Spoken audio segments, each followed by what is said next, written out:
부활이요 생명이신 주께서 오늘 우리에게 주시는 말씀은 요한복음 20장 24절로 29절 말씀입니다.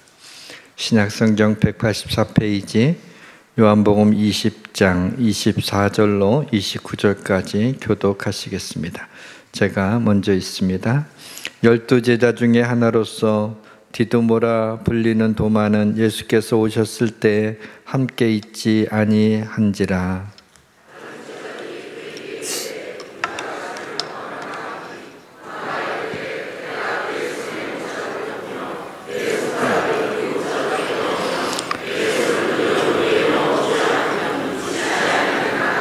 여드레를 지나서 제자들이 다시 집안에 있을 때 도마도 함께 있고 문들이 닫혔는데 예수께서 오사 가운데 서서 이르시되 너희에게 평강이 있을지어다 하시고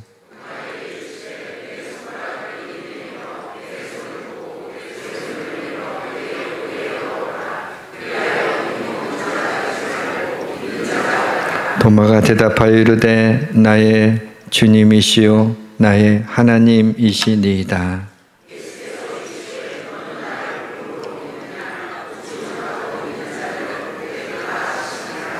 아멘. 부활의 아침에 우리는 늘 새롭게 시작하는 봄에 죽은 것 같았던 나무에 아름다운 꽃들이 피어나는 걸 보면서 우리는 부활이라고 하는 압도적인 진리 앞에 서게 됩니다. 십자가는 과거를 돌아보게 하는 사건이고 부활은 미래를 생각하게 하는 사건입니다. 십자가의 주님을 만나지 못한 사람은 절대로 부활의 주님을 만날 수 없습니다. 인생은 그 자체가 슬픔이요 눈물입니다. 살면서 거친 풍랑을 만나는 일도 힘든 일이지만 풍랑은 언젠가는 지나가게 되어 있습니다. 그러나 사랑하는 사람을 떠나보내야 한다는 것은 우리 인생들에게 숨은 두려움이요 깊은 슬픔입니다. 형제들아 자는 자들에 관하여는 너희가 알지 못함을 우리가 원하지 아니하노니 이는 소망 없는 다른 이와 같이 슬퍼하지 않게 함이라. 우리가 예수께서 죽으셨다가 다시 살아나심을 믿을진데 이와 같이 예수 안에서 자는 자들도 하나님이 그와 함께 데리고 오시리라. 그 후에 우리 살아남은 자도 공중에서 주를 영접하여 항상 주와 함께 있으리라. 부활의 이야기는 죽음이 지배하는 곳에 죽음을 이기신 주님의 생명의 능력이 진입해 들어온 것입니다. 그냥 문학적, 추상적 개념의 생명이 아니라 실제 생명이 실제 죽음을 이기신 것입니다. 예수를 믿는 순간 예수님의 부활이 내게 다가와 나도 부활의 소망을 갖고 영원한 생명을 누리게 된 것입니다. 이는 아버지의 영광으로 말미암아 그리스도를 죽은 자 가운데서 살리심과 같이 우리도 또한 새 생명 가운데서 행하게 하려 함이라. 그리스도를 죽은 자 가운데 살리신 것은 우리로 하여금 죽음을 이기고 새 생명 가운데 행하게 하기 위해서입니다. 그래서 우리는 예배 때마다 이렇게 신앙 고백의 끝을 맺습니다. 몸의 부활과 영생을 믿습니다. 예수님의 부활 이야기는 2000년 전에 일어났던 사건으로 멈추어 있는 것이 아니라 우리의 부활과 연결되어 있기에 이 시간 우리는 예수님의 부활을 주목하는 것입니다. 이 시간 부활의 소망과 부활의 능력과 부활의 영광과 부활의 기쁨이 넘치는 시간이 되기를 주님의 이름으로 축원합니다. 모든 것이 잘 될 것입니다. 부활은 예수님의 제자들도 믿기 어려운 사건이었습니다. 부활하신 예수님을 만난 현장에서조차 예수님의 부활을 의심하는 사람들이 있었습니다. 예수를 배웁고 경배하나 아직도 의심하는 자가 있더라. 엠마오로 가는 두 제자가 길에서 부활하신 예수님을 만나고 서로 말하기를 길에서 우리에게 성경을 풀어주실 때 우리 속에서 마음이 뜨겁지 아니하더냐. 그렇게 하고 바로 일어나서 엠마오로 가려다가 거의 다 왔었지만은 예루살렘으로 다시 올라가 11 제자와 그들과 함께 있는 자들이 숨어 있는 곳으로 가서 말하기를 주께서 과연 살아나셨다. 길에서 된 일과 예수께서 떡을 떼심으로 자기들에게 알려지신 것을 말하고 있는데, 바로 그 순간 부활하신 예수님이 그들 가운데 오셨습니다. 너희에게 평강이 있을지어다. 제자들이 놀라고 무서워하여 그 보는 것을 영으로 생각했습니다. 부활하신 예수님, 어찌하여 두려워하며 어찌하여 마음에 의심이 일어나느냐. 내 손과 발을 보고 나인 줄을 알라. 또 나를 만져보라. 영은 살과 뼈가 없으되 나는 있느니라. 여기 무슨 먹을 것이 있느냐.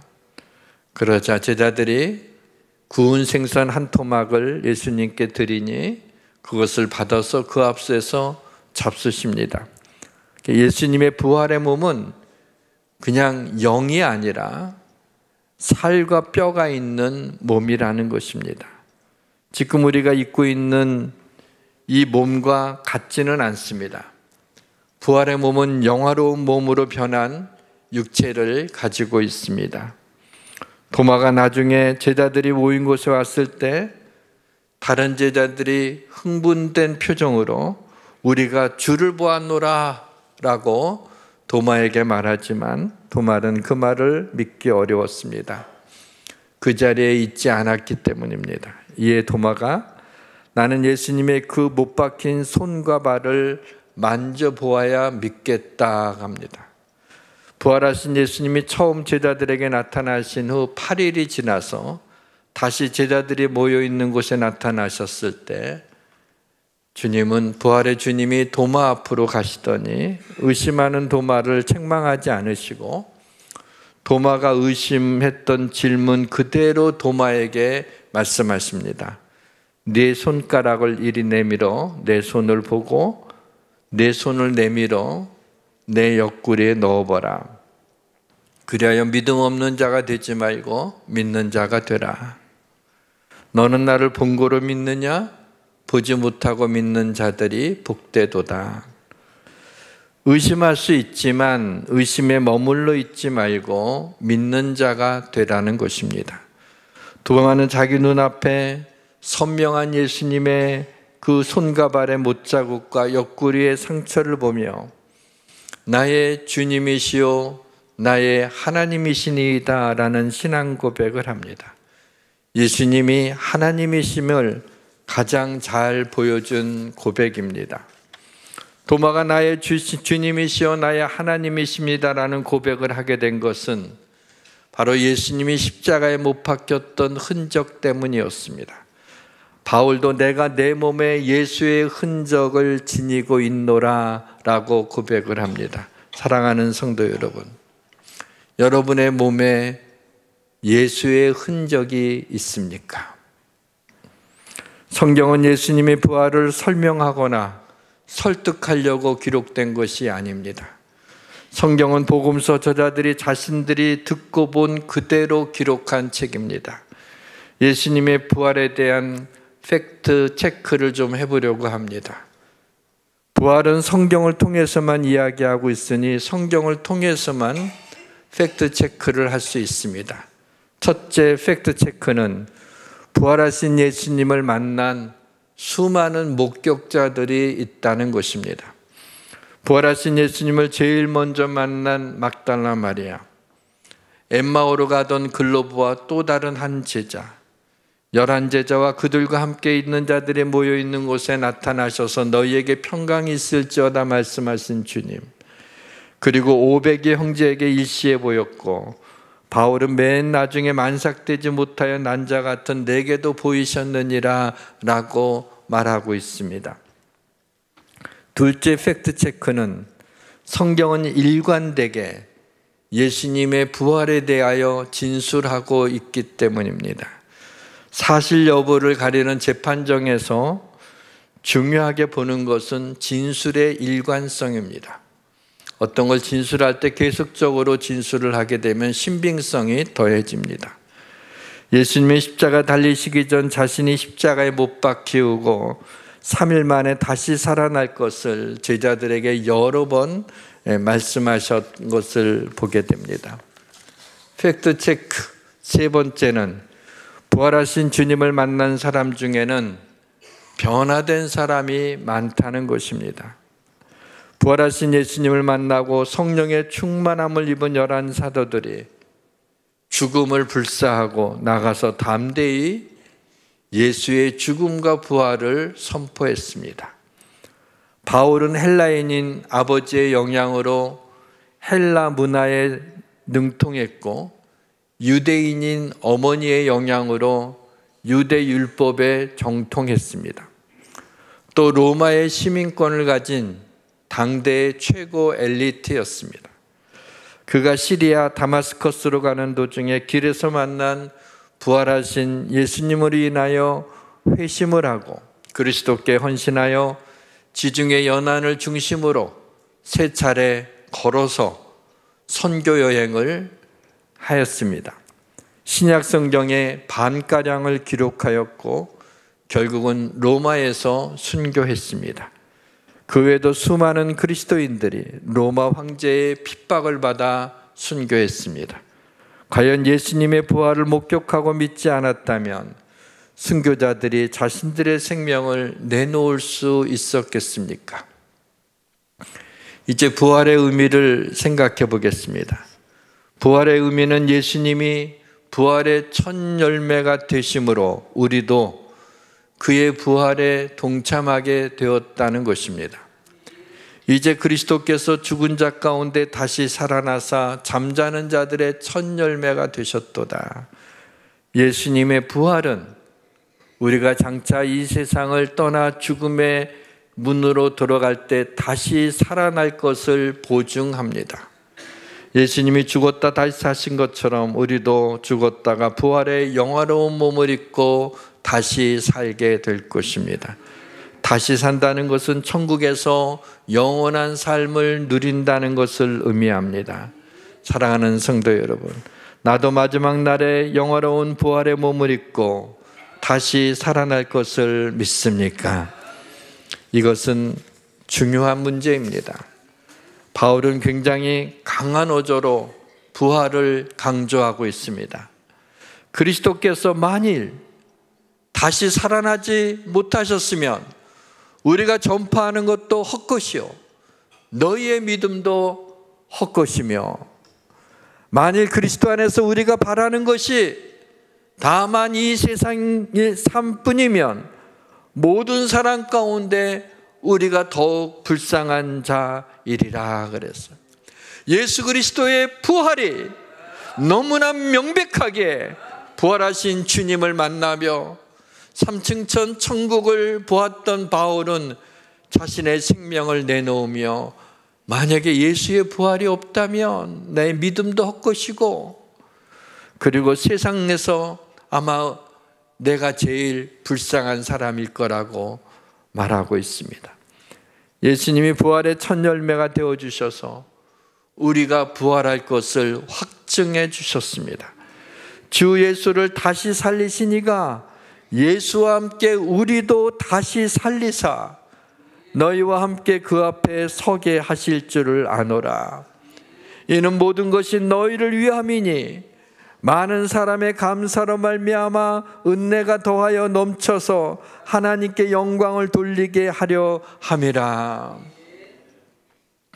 예수 그리스도의 부활을 믿고 부활을 기뻐하며 나도 예수님이 부활의 첫 열매가 되신 것처럼 나도 나중 열매가 돼서 다시 살아나며 영원한 생명을 갖게 된다는 이 확신과 소망을 가지고 이 세상을 살아나는 것이 얼마나 복된 일이며, 예수님의 부활을 믿지도 않고 예수님의 십자가를 믿지도 않고 그냥 세상에서 젖어서 살다가 이 세상을 떠나게 될 때 아무것도 없을 거라고 생각했지만은, 그러나 이 세상을 떠나는 순간에 지옥에 떨어져 영원한 고통을 받게 된다는, 그것처럼 억울하고 가장 고통스러운 일이 어디 있겠어요?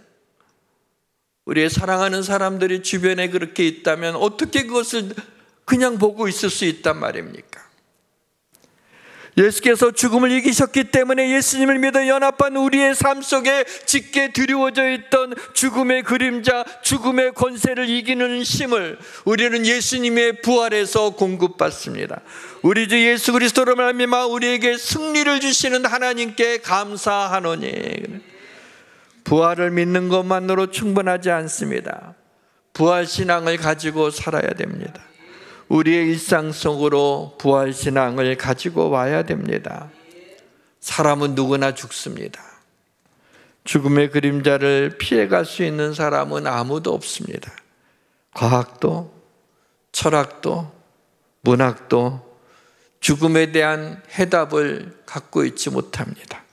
심지어는 의학도 사람의 생명을 조금 연장시키는 것이지 사람의 몸 안에 있는 생명 막대기가 활성산소로 인하여 점점 닳아가는 것을 막을 수 없습니다. 오직 생명을 주신 하나님만이 이 죽음에 대한 해답을 갖고 계십니다.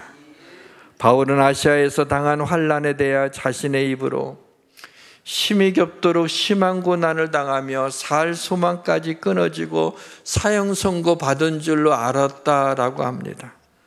또한 마음에 큰 눌림과 걱정이 있어 많은 눈물을 흘렸다고 합니다. 바울은 어떻게 이 절망적인 상황을 극복할 수 있었을까요? 고린도후서를 시작하면서 찬송하리로다라고 하나님께 찬송을 어떻게 올려드릴 수 있단 말입니까? 그 답이 고린도전서 1장 9절에 있습니다. 우리 마음에 사형 선고를 받은 줄 알았더니 이는 우리로 자기를 의뢰하지 않고 오직 죽은 자를 다시 살리시는 하나님만 의뢰하게 하심이라. 이 땅에 살면서 너무 고통스럽고 너무 힘들고 너무 아픈 것은 자신을 의지하지 않고 하나님을 의뢰하게 하려고 하는 하나님의 섭리입니다. 죽은 자를 다시 살리시는 하나님만 의뢰하는 일, 이것이 바로 고난 극복의 비결입니다. 우리가 힘들 때 나를 의지하자, 내가 나를 의지하기에 지친 사람들, 내심으로 무엇을 하려고 하지만 항상 넘어지는 사람들, 그래서 하나님을 의지하게 할 때 그 순간부터 하나님께서 그를 붙들어 그에게 새 힘을 주시고 그를 축복해 주시는 줄 믿으시기를 바랍니다. 죽은 자를 다시 살리시는 하나님의 능력은 예수 그리스도의 부활로 나타났습니다. 이 부활의 능력이 현재 죽음 같은 고난을 당하는 바울의 삶에 침투하여 그를 일으켜 세우는 원동력이 된 것입니다. 사랑하는 성도 여러분, 부활신앙을 가진 자들은 그 어떤 고난도 이길 수 있음을 믿으시기 바랍니다. 말씀의 문을 닫겠습니다. 서울대병원 소화기 내과 의사 정현채 박사는 크리스찬이 아닙니다. 그가 동료 의사의 모친이 사망하고 그를 위로하느라고 편지를 썼습니다. 죽음은 꽉 막힌 돌담길이 아니고 다른 차원으로 이동하는 열린 문이라고, 이게 단순한 믿음의 문제가 아니고 이걸 뒷받침해주는 여러 증거들이 있다고, 죽음 근처까지 갔다 온 근사 체험이나 삶의 종말 체험을 보면 충분한 근거들이 있다고, 사후세계를 믿느냐라고 하는 기자의 질문에 그는 그건 실제할 뿐 아니라 장엄하고도 장대한 세계입니다. 너무나 많은 증거들이 있기 때문에 없다고 말하기 곤란합니다 라고 답했다고 합니다. 부활은 하나님의 사랑이 죄 지은 인류에 맞서는 싸움입니다. 예수께서 비밀스럽게 부활하셔서 아무도 모르게 승천하실 수 있으셨습니다. 그러나 예수님의 부활은 많은 사람들에게 공개적으로 나타나 그의 부활을 선포했습니다. 하나님은 예수님의 부활 소식이 널리 전해지기를 원합니다. 예수님의 부활을 통해서 우리가 죽음의 권세를 깨트리고 영원한 삶에 대한 소망을 가지고 오늘을 살아나가기를 원하시기 때문입니다. 죽음은 그리스도인들에게는 천국으로 들어가는 문일 뿐입니다. 물론 믿지 않는 자들에게는 지옥으로 들어가는 문이 되겠지만 우리 믿는 자들은 천국으로 들어가는 문입니다. 죽음은 마치 피팅룸에 들어가 육신의 장막을 벗고 부활의 영화로운 몸을 입는 것과 같습니다. 사랑하는 성도 여러분, 부활의 능력을 믿고 천국을 소망하며 사는 사람들은 바로 오늘을 충실하게 살아낼 수 있습니다. 부활의 능력, 부활의 기쁨, 부활의 영광이 가득 찬 오늘 부활절만 아니라 날마다 이러한 부활의 소망을 가지고 인생을 살아내시기를 주님의 이름으로 축원합니다. 찬양합시다. 160장